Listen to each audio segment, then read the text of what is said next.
Assalamu alaikum everyone. This is Janatun Nisa. Today I'm here with my another new video. কেমন আছেন সবাই?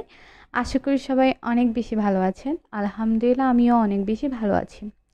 অনেক দিন হয়েছে কোনো একটা ভিডিও দেওয়া হচ্ছে না আমার চ্যানেলে। আমি সচরাচর রিভিউ ভিডিওটা দিতে বেশি কমফোর্টেবল ফিল করি, তেমন একটা ভিডিও আমি দিই না। তো এখন হচ্ছে ইবাদতের মাস, তো এই মাসটাতে আমি মানে একটু বিজি ছিলাম। স্বাভাবিক নামাজ থাকে, মানুষের অনেক কাজ থাকে, রোজা থেকে সব কিছু করা পসিবল থাকে না। ইফতার পর অনেক বেশি টায়ার্ড ফিল করা হয়, এই কারণেও আসলে তেমন একটা ভিডিও করতে ইচ্ছা করে না। অনেক দিন যাবত আমি একটা ভিডিও দেবো ভাবছি, ভাবতে ভাবতে প্রায় রোজা প্রায় শেষের কাছাকাছি সময়ে চলে এসেছে। সো আমি ভাবলাম এখন একটু ভিডিও করা যাক। সো আজকে যেই টপিকটা নিয়ে আমি কথা বলবো সেটা হচ্ছে how to care our rebonding hair. কারণ আমাদের রিবন্ডিং হেয়ারের যত্ন নেওয়াটা যে কত বেশি ইম্পর্টেন্ট সেটা আমরা সকলেই জানি। যারা রিবন্ডিং করেছেন হেয়ারের মধ্যে তারা প্রত্যেকে ভালো করে জানেন যে রিবন্ডিংয়ের পরে চুলের যত্নটা কতটুকু বেশি ইম্পর্টেন্ট আমাদের জন্য। আর এখন হচ্ছে ঈদ সামনে, প্রত্যেকে এমনি তো করবে। ঈদে অনেকে রিবন্ডিং করতে চায়, বিয়ের ফাংশানে রিবন্ডিং করতে চায়, বিভিন্ন ক্ষেত্রে বিভিন্ন কারণে মানুষের রিবন্ডিংটা করে থাকে সচরাচর। সো আমরা যে শুধু রিবন্ডিং করে ফেললেই আমাদের কাজটা সেখানে শেষ তা না। রিবন্ডিংয়ের পরে কিন্তু আরও বেশি কেয়ার করতে হয় আমাদের চুলকে। কারণ রিবন্ডিংয়ের পরে আমাদের চুলটা অনেক বেশি রাফ হয়ে যায়। আর রাফ হয়ে যাওয়ার পরে তখন আমাদের চুলটা কিন্তু ধীরে ধীরে পড়তে থাকে। আর অনেকে বলে না রিবন্ডিংয়ের পর চুল পড়ে না, বা রিবন্ডিংয়ের পরে আমাদের চুলটা কিন্তু অনেক বেশি পড়ে যাবে যদি না আপনি সেটা যত্ন করেন। যদি সেটা আপনি যত্ন করেন তাহলে আপনার যে রিবন্ডিংটা পারফেক্ট ওয়েতে হবে সেটা আরও বেশি পারফেক্ট হয়ে যাবে, মানে খুবই স্মুথ থাকবে, খুবই শাইনিং দেখাবে যদি আপনি সেটা পারফেক্ট ওয়েতে কেয়ার করতে পারেন। আর যদি পারফেক্ট ওয়েতে কেয়ার করতে না পারেন তাহলে কিন্তু রিবন্ডিংটা আপনার জন্য অনেক বেশি খারাপ একটা জিনিস হয়ে যাবে, আপনার চুলের জন্য আপনার চুল পোড়া খারাপ হয়ে যাবে। সো আমরা যে কোনো সময় রিবন্ডিং করার পরে আমাদের মাথায় রাখতে হবে যে আমাদের চুলটাকে আমরা অনেক বেশি যত্ন করব।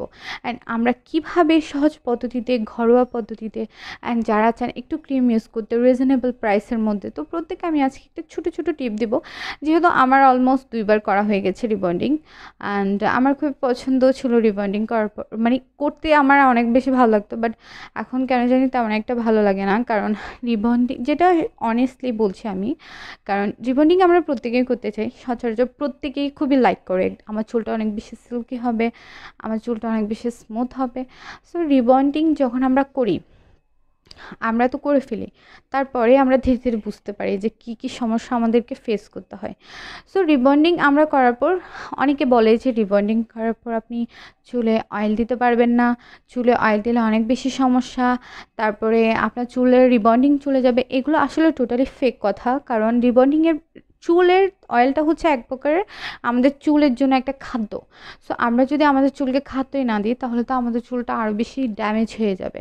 সো যারা বলে যে চুলে অয়েল দেওয়া যাবে না রিবন্ডিংয়ের পরে, এটা টোটালি একটা ফেক কথা।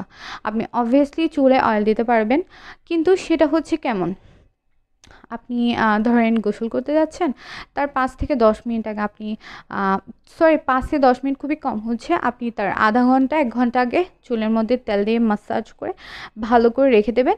দেন শ্যাম্পু করার টাইমে শ্যাম্পু করে ফেলতে পারবেন। এটা খুবই একটা সিম্পল। এটা কিন্তু এতে আপনার চুলের মধ্যে অয়েলটাও গেল, অ্যান্ড চুলটাও কিন্তু একটা পারফেক্ট একটা খাদ্য পেলো, যার কারণে আপনার চুলটা একটু ভালো দেখাবে। মানে যে কোনো সময় দেখেন, আমরা মানুষ, আমরা যদি আমাদের শরীরের যত্ন না নিই তাহলে আমরা খুবই উইক পড়ি, আমাদের নানা ধরনের সমস্যা দেখা দিতে পারে। তাহলে চুলের ক্ষেত্রেও সেম জিনিসটাই পড়ে, কারণ চুলটা যদি আমরা ভালোভাবে কেয়ার না করি তাহলে কিন্তু আমাদের চুলটা পড়ে যাবে ধীরে ধীরে।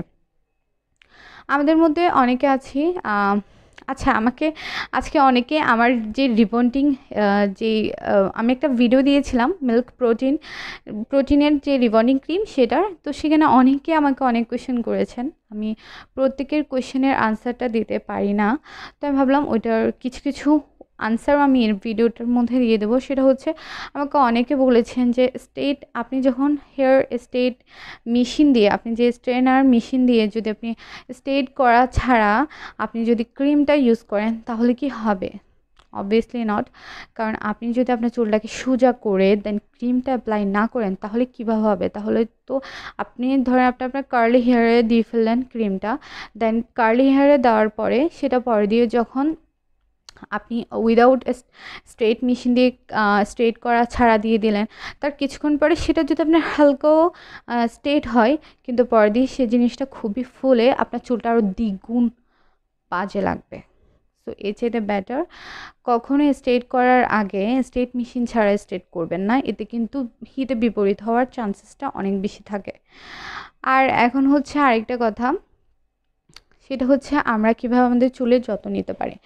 সো আমাদের চুলের যত্নের জন্য আমাদেরকে কী করতে হবে, আমরা কিছু ঘরোয়া পদ্ধতিতে কিন্তু একটা কাজ করতে পারি, সেটা হচ্ছে অলিভ অয়েলটা কিন্তু ইউজ করতে পারবেন। কারণ অলিভ অয়েলের মধ্যে কিন্তু এটা কিন্তু অরিজিনাল ন্যাচারাল ময়শ্চারাইজার। সো এটা কিন্তু অনেক ভালো একটা কাজ করে থাকে। সো আপনি যদি চান সেই ক্ষেত্রে অলিভ অয়েলটা ইউজ করতে পারেন, কোকোনাট অয়েলটাও ইউজ করতে পারেন, অ্যান্ড আপনি যদি চান আপনি এর মধ্যে ক্যাস্টর অয়েলটাও ইউজ করতে পারেন, আমন্ড অয়েলটা ইউজ করতে পারেন, সব মানে প্রত্যেকটা অয়েল ইউজ করতে পারবেন।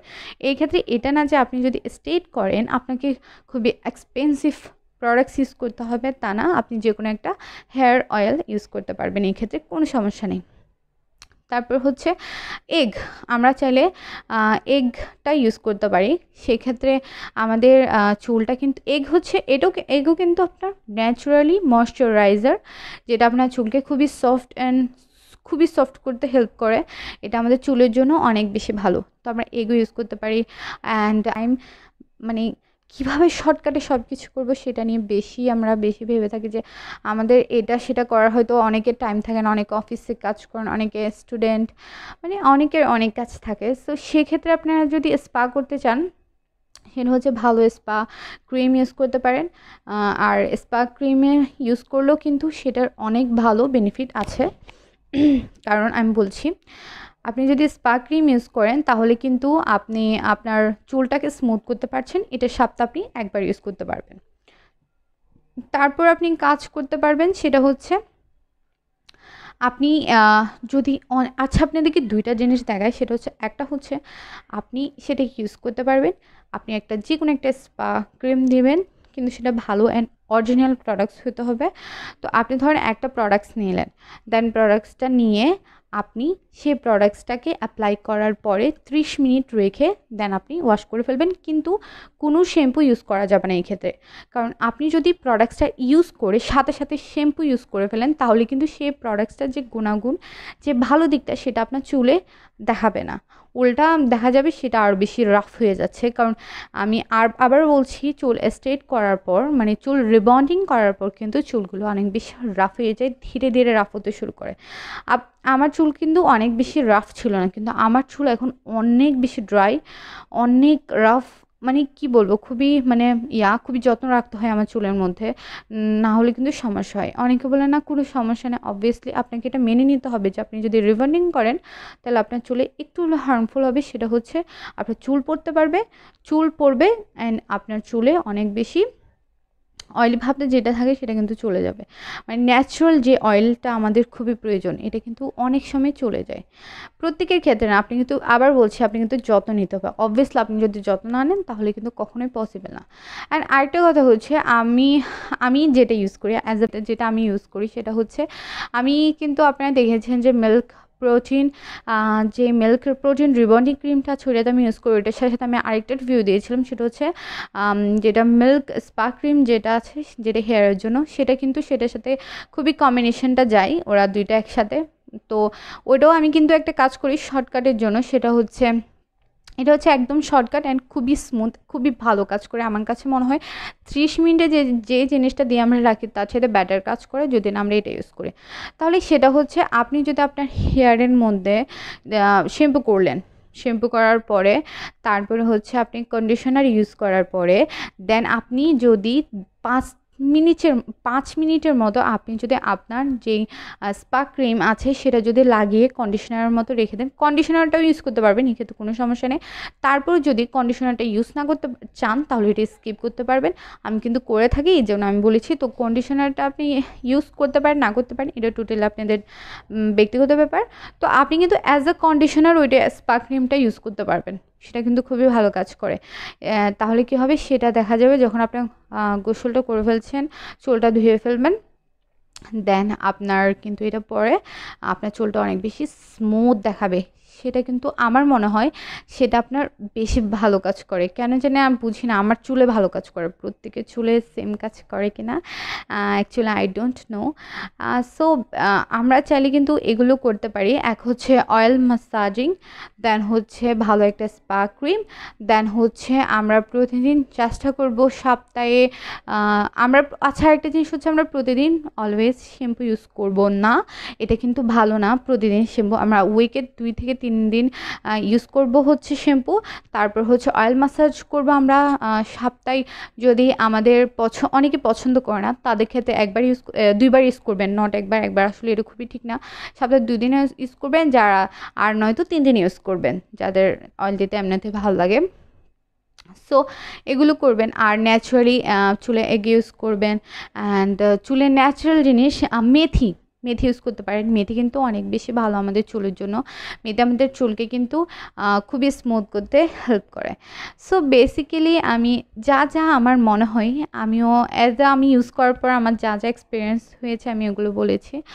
তো এটা হচ্ছে একটা কথা যে আমি ইউজ করেছি, অ্যান্ড আমি যদি অনেস্টটাই না বলি তাহলে কেমনে আমি যদি হ্যাঁ ভালো, আসলে রিবন্ডিং ভালো ঠিক আছে, বাট রিবন্ডিং যদি আপনি টেকে না করেন চুলটা অনেক বেশি খারাপ হয়ে যায়, মানে আগের তুলনায় অনেক বেশি খারাপ হয়ে যায়।